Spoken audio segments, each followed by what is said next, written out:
Welcome to Look East. In the programme tonight, the out-of-hours doctor's service sacked by the NHS after a string of complaints about how it treated its patients. They're called Take Care Now, and they provide evening and weekend cover for doctors in many parts of our region. All of Suffolk, parts of Essex and parts of Norfolk. They also had a contract for parts of Cambridgeshire, where last year they hired a locum who accidentally killed a patient on his first shift in the UK. Today, the NHS for East Cambridgeshire and Fenland said the service wasn't good enough and effectively sacked the company. Susan Barrett called Take Care Now's out-of-hours service to hear she had high blood pressure. She died the next day. Claire Secker was told over the phone to take paracetamol and drink plenty of fluids for flu. She died 3 days later.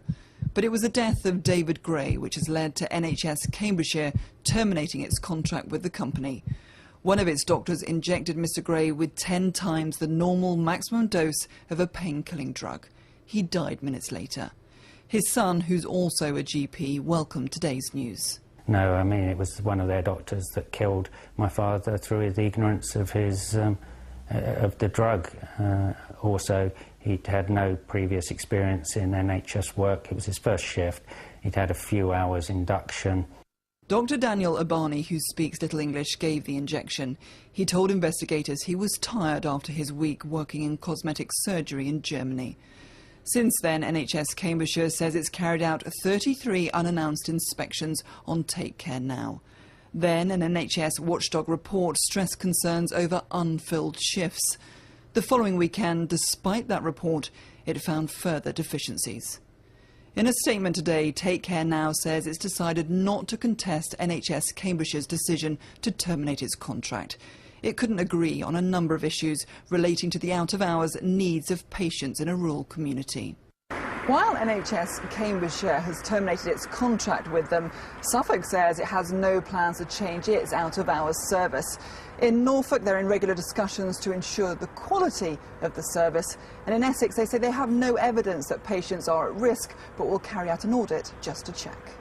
Some question whether we should return to the old system of calling out your local GP. The government made this change because GPs were unhappy about the long hours that they were working, but in some way or other I think they have to be responsible for the care of their patients during night time and weekends on a rota system. They have to be centrally involved in the system. NHS Cambridgeshire will terminate Take Care Now's contract on the 1st of December. As for Dr. Abani, he was punished in Germany for David Gray's death, but not here. Debbie Tubby, BBC Look East. And we'd like to hear from you. Here's Mike. Yes, get in contact with us right now. We'd like to hear your stories about the out-of-hours doctor's service, if you've had a good experience or perhaps a bad experience. You can either phone or you can email via the website, and I'll be back at the end of the programme. Thanks, Mike. Well, as you may have heard, the government has announced more details on where it might put a new generation of nuclear power stations. Both Bradwell in Essex and Sizewell in Suffolk are on the shortlist. Kevin Birch is at Sizewell now. Kevin. You know, it's very much because of what happened during the planning here for the Sizewell B reactor that this process is being streamlined. The government says it needs nuclear power, it needs it quickly. It can't afford to wait 6 years to get consent for a new power station, as happened with B, and it can't have a public inquiry running on and costing millions of pounds. Now, as you can see behind us, there's not much activity here at the moment, but people who support this expansion, you have a look at this aerial shot, because this shows you the real layout of the site. The expansion would go on land to the right of the existing buildings. Now, some people here say it's just what this area needs, a boost to the economy, construction jobs, but others say it's the worst possible place to put a new reactor and point to a potential rise in sea level. Government have decided that they say that the nuclear industry can handle that issue. Well, that is a point of view, but the Institute of Mechanical Engineers have said in their view the last place to site important parts of our national infrastructure is on our threatened coast, and this is part of that threatened coast. Well, there are worries that this new system could actually undermine local democracy, but EDF Energy, which owns this site, is saying tonight this remains its favourite site in terms of redevelopment and new reactors, but it's saying it will listen very carefully to the fears of local people. From Sizewell, back to you in the studio. Kevin, thank you very much. Well, the government's announcement won't just affect people living near Bradwell and Sizewell. Communities across the region may find it much harder to oppose new energy developments in future because of changes in the planning rules. Our political correspondent Andrew Sinclair is here. Andrew, why is that? Because at the moment it's taking too long to get energy projects approved. Ministers today have been talking about the Sizewell B experience, which took 6 years to approve, and the inquiry cost £30 million. So in future, any energy project that's deemed to be important to national infrastructure will be fast-tracked, and it'll be approved or rejected within a year. And that could affect a lot of proposed developments in our region. Yes, I think wind farms in particular, not the small ones involving just a handful of turbines, but big ones. There's been a big row going on in the Fens over a 57 megawatt wind farm. The company's withdrawn the plans for now, but if it was to bring them back in again, they would probably be fast-tracked. Large offshore developments, they'll probably be fast-tracked as well in the future. And electrical schemes too. There's plans for a big substation in South Norfolk. There are plans to build pylons across the Suffolk countryside. They could all be fast-tracked in the future, with the public given much less time to object. Andrew, thank you very much. Well, breaking news now, and the BBC understands that Darren Ferguson has been sacked as the manager of Peterborough United. James Burridge is in our Cambridge newsroom now. James, what can you tell us? Yes, Jonathan, the BBC in the past hour or so has been following the story closely. We understand he's parted company from the club. The posh boss refused to deny the speculation this evening. He has told the BBC these quotes: "I haven't heard anything. I've been at work all day, just a normal day at work." When pressed, he admitted he had spoken to the club's chairman, Darren McAntony, saying he'd been in discussions throughout the day. The club have refused at this stage to release anything official at the moment.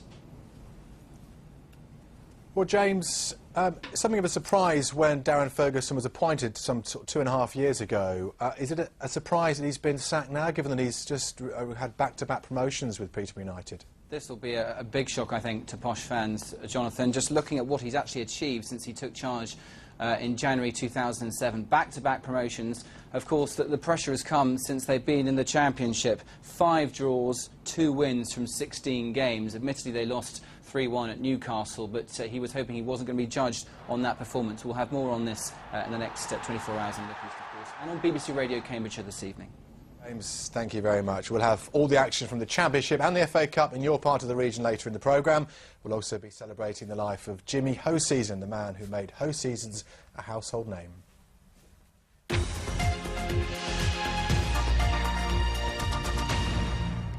It's emerged that the Chief Executive of Essex County Council earns £247,000 a year.